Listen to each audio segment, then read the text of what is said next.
Our next guest is the vice chair of the Democratic National Committee. Of course, he was the Assemblyman out of the Bronx for the 79th District, but he's joining us today to share his thoughts on what was a historic day in our nation's capital with the inauguration of President Joe Biden and Vice President Kamala Harris, along with U.S. Senators Warnock and Ossoff.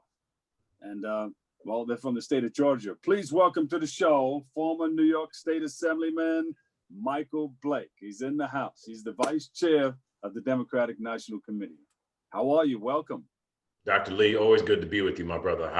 How you doing? How you feeling with everything happening right now?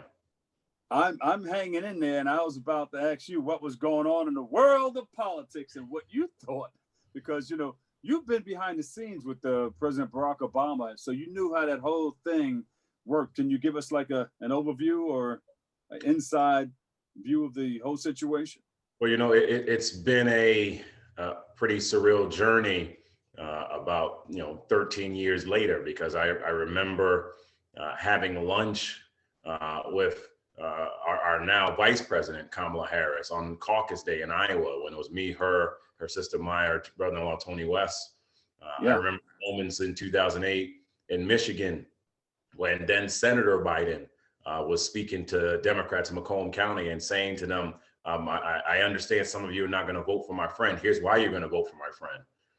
And to see the evolution of us getting to this point now, where on the same day we had a President Biden, a Vice President Harris, a Senator Padilla, a Senator Ossoff, a Senator Warnock, in which I campaigned in Georgia the last few days for them and with them in the last few months for them. It's the true beauty of the country. And, Dr. Lee, I think when you're truly reflecting on this, the fact that a Black Asian woman will be breaking ties and was sworn a Latino, a Black man, and a Jewish man, and you have the second Catholic in becoming our president, that shows what's possible. And so it felt good, it felt amazing, but now there's a lot of work to be done. Man, that's that beautiful mosaic coming together right there. That's an example of what can be. So what do you look forward to? Before you get into that, how did you feel about the whole inauguration that took place? Well, how did that make you feel? I had, Brian Williams on MSNBC said something that really has stuck with me. And he said, you think about the last 3 Wednesdays, insurrection, impeachment, inauguration. Wow. Right. And so when you really internalize, this has been quite the January. This has been a year already, and it's only been January 21st at this point. It's that magnitude moment. And to see it all, one, was remarkable. 2, as a Bronxite, to have Supreme Court Justice Sotomayor. There you go. To have J-Lo. To have that energy. I'm still wondering what was A-Rod and President Obama talking about so long too, right? So, it makes you feel good. And I really do believe because of the inauguration, you're going to have thousands, if not millions of people pay attention to politics in a way they didn't before. And so, that's the reflection moment. How many people watched the Electoral College count who never cared about it before? How many people watched from beginning to end the inaugural festivities? How many people are now really trying to understand, well, what is this 100 days and what's the importance of this 100 days?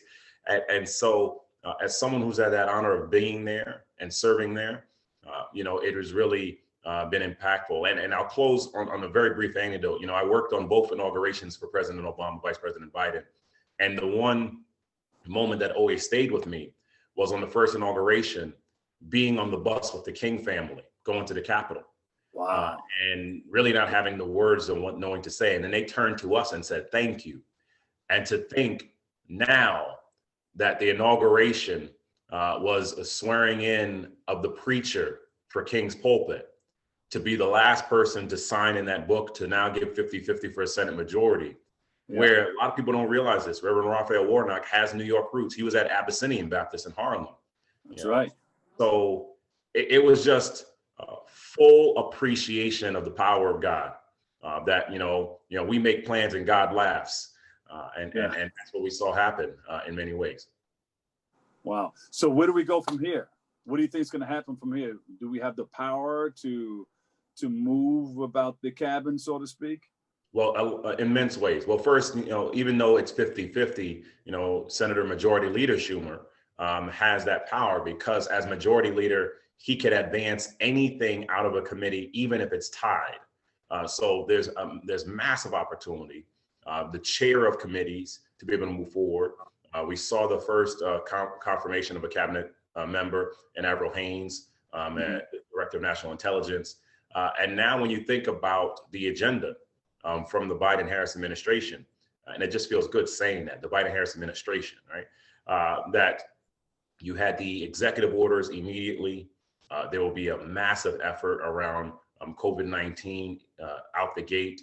The focus on racial equity, the fact that Susan Rice, Domestic Policy Council Director, conveyed that every agency has to determine a work plan on how to eliminate systemic racism and report back within 200 days. Wow. So, this is transformational. And to make it real plain for all of us here in New York and everyone in the Bronx, when you want to get back to a livelihood, of reopening of schools, of reopening businesses, of having just normalcy in any form, there has to be a real plan, and that comes from funding from the federal government, and it comes from a strategy and execution.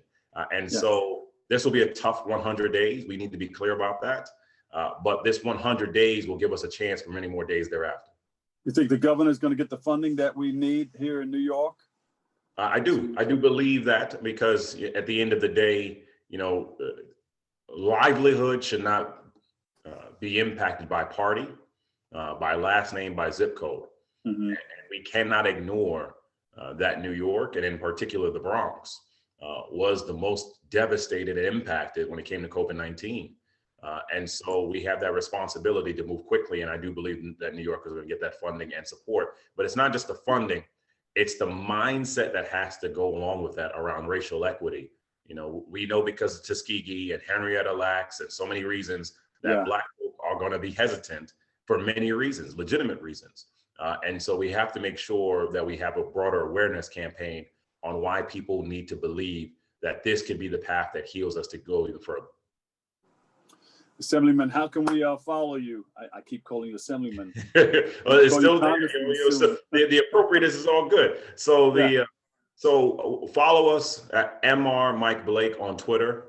I'm encouraging you to do that, everybody, at Mr. Mike Blake. Especially be on the lookout. There will be some special things that are going to be announced in short order on something transformational that we're working on for the Bronx in collaboration with Monroe College. So stay tuned and be on the lookout. I know we will. I know you will be doing some great things. So we'll be looking forward to it. Appreciate it, Dr. Lee. Good to see you. All right. Former Assemblyman Michael Blake, Vice Chair, Democratic National Committee. My brother, Michael Blake. God bless you. Stay safe. You as well, brother. All right. We'll take a break. I've got more headed your way next right here on Open.